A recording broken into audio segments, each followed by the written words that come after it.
आइसके अर्को एउटा नयाँ जबरदस्त भिडियो एन्ड आज हामी कुरा गर्ने छौं OPPO Reno 4 Pro को बारेमा। यो स्मार्टफोन अफिसियली इन्डियामा लन्च हुन लागेको छ 31 जुलाईमा।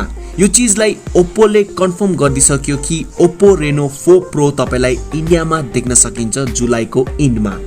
अनि आज म यो भिडियोमा भन्ने छु कि यो फोनमा के कस्तो कन्फर्म स्पेसिफिकेसन देख्न सकिन्छ र यो फोनको प्राइस कति हुनेवाला छ नेपाली मार्केटमा।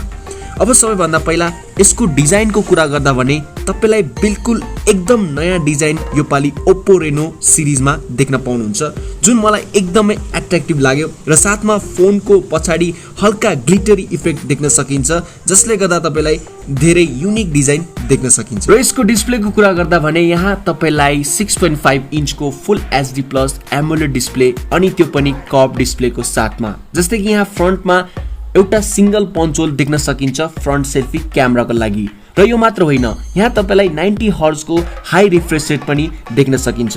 अब यसको प्रोसेसरको कुरा गर्दा भने यो अहिलेसम्म क्लियर भएको छैन कि यसमा तपाईलाई एक्ज्याक्टली कुन चाहिँ प्रोसेसर देख्न सकिन्छ भनेर, किनभने केही दिन अगाडि यो फोन अलरेडी चाइनामा लन्च भइसक्यो। त्यही चाहिँ तपाईलाई 5G सपोर्ट देख्न सकिन्थ्यो यो फोनमा, तर यो फोन नेपालमा लन्च हुन्छ र मलाई लाग्छ यो 4G को सपोर्ट पाउनुहुन्छ। अनि चाइनामा यो स्मार्टफोन Snapdragon 765G वाला प्रोसेसर रहेको थियो र नेपालमा मलाई जहाँसम्म लाग्छ कि यो फोनको भित्र Snapdragon 720G वाला प्रोसेसर पाउनुहुन्छ, किनभने अभियसली नेपालमा अहिलेसम्म 5G आएको छैन, त्यही भएर यसमा तपाईलाई 5G सपोर्ट देख्न पाउनुहुन्न। यसको र्याम र स्टोरेजको कुरा गर्दा तपाईलाई यहाँ धेरै नै अप्सन पाउनुहुन्छ, जस्तै कि 6GB RAM, 128GB internal storage र 8GB RAM, 256GB internal storage यो फोनमा तपाईले देख्न पाउनुहुन्छ।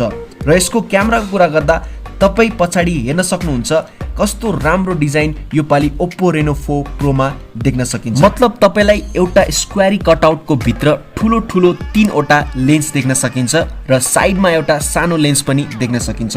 यसमा जुन मेन क्यामेरा लेन्स छ यो अहिलेसम्म कन्फर्म छैन, किनभने तपाईलाई थाहा होला कि पछिल्लो भ्यारिएन्टको OPPO Reno 3 Pro मा तपाईलाई क्यामेरा स्पेक्समा डिफरेन्स देख्न सकिन्थ्यो, किनभने आउट अफ इन्डिया तपाईलाई सिंगल क्यामेरा फ्रन्ट मा देखिन्थ्यो भने नेपालमा तपाईलाई डुअल फ्रन्ट सेल्फी क्यामेरा देख्न सकिन्थ्यो OPPO Reno 3 Pro मा। अब मेरो हिसाबमा यो पाली फोन सायद हल्का डिफरेन्स देख्न सकिन्छ OPPO Reno 4 Pro मा। सो मलाई लाग्छ यसमा 48 या यदि 64 मेगापिक्सल को क्यामेरा देख्न सकिन्छ मेनमा। सेकेन्ड क्यामेरा तपाईलाई 12 मेगापिक्सल को वाइड एंगल लेन्स, थर्डमा तपाईलाई 13 मेगापिक्सल को टेलिफोटो र लास्टमा सायद तपाईलाई 5 मेगापिक्सल या यदि 2 मेगापिक्सल को म्याक्रो लेन्स देख्न पाउनुहुन्छ। र यसको फ्रन्ट क्यामेराको कुरा गर्दाखेरि अहिलेसम्म यो क्लियर छ कि यसमा तपाईलाई 32 मेगापिक्सल को फ्रन्ट सेल्फी क्यामेरा देख्न सकिन्छ, त्यो पनि पञ्च होलको साथमा। अब हामी कुरा गर्ने छौं यसको ब्याट्रीको बारेमा भने यहाँ यो भनिरहेको छ कि 4000 mAh को बिग ब्याट्री देख्न सकिन्छ र यसको जुन फास्ट चार्जिङ छ त्यो चाइनामा 65 वाट को charger support OPPO Reno 4 Pro मा देख्न सकिन्छ। अब यसको ओभरअल स्पेक्स को कुरा गर्दा OPPO Reno 4 Pro मा तपाईलाई एकदमै राम्रो पावरफुल स्पेक्स देख्न सकिन्छ।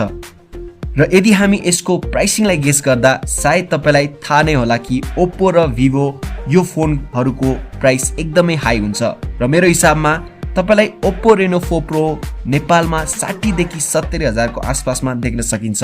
एकदमै धेरै हाई कस्टमा यो फोन देख्न सकिन्छ र यसको जुन लन्च डेट छ त्यो त मैले पहिले भनिसके कि 31 जुलाईमा हो।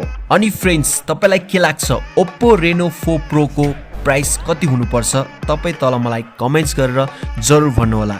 अनि यदि यो भिडियो राम्रो लाग्यो भने मेरो च्यानललाई सब्स्क्राइब गरेर मलाई सपोर्ट गर्न सक्नुहुन्छ।